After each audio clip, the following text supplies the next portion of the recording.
Romeo II, Blue Peter and His Highness get well away, but there's a mile to go, and by the time the field is nearing the halfway mark, Romeo leads from Blue Peter and Fairstone.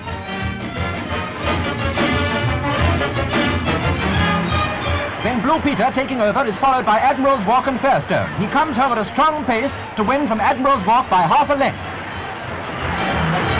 He was joint favourite today, and Lord Rosebery, like many more, has great hopes of his taking the Derby too.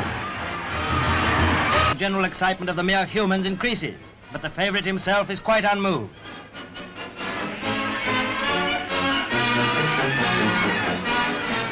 The parade. Sir Abe Bailey's Fairstone heads the line, and there's Blue Peter again, carrying a whole heap of money, and yet apparently without a care in the world. They're off at 3-9 to a late start, 27 of them, and away they go, full tilt up the hill.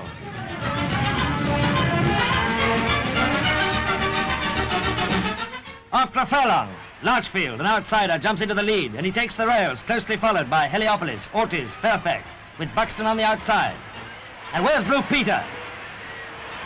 Well, here he is. Larchfield is still on the lead on the rails, followed by Heliopolis, Black White Cap, and Blue Peter in the light colours is gradually making his way up on the outside.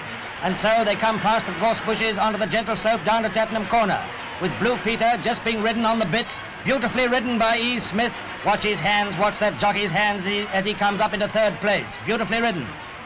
Still Larchfield's in the lead, and coming down to Tattenham Corner, Larchfield drops back, and Heliopolis takes the lead, with Blue Peter lying third.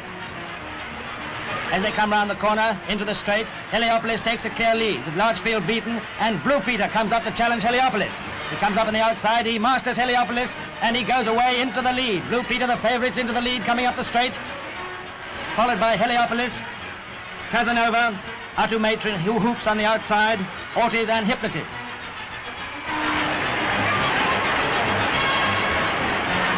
And then Gordon Richards on Foxcove makes a terrific run. He comes up on the outside.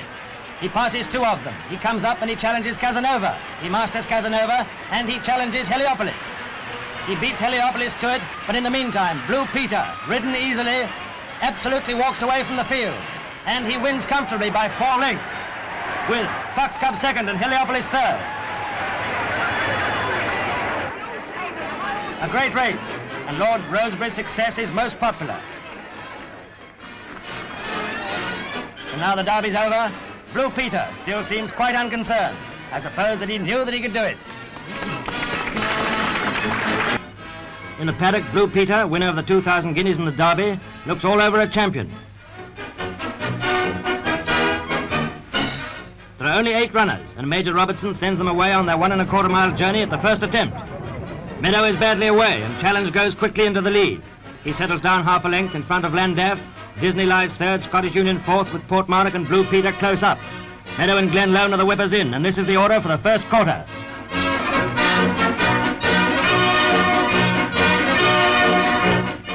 As they flash past the milepost, Challenge draws clear of Landaff. Disney moves up, Scottish Union still lies fourth. Blue Peter, being hard held, lies fifth. Glenlone is sixth and Meadow last.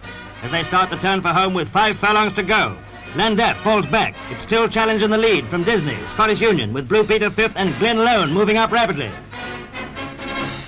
2 furlongs from home, Blue Peter starts to move out. Challenge on the rails is gradually worn down. Scottish Union is beaten, Portmarnock is out of it, but Glenlone hangs on grimly and threatens the favourite.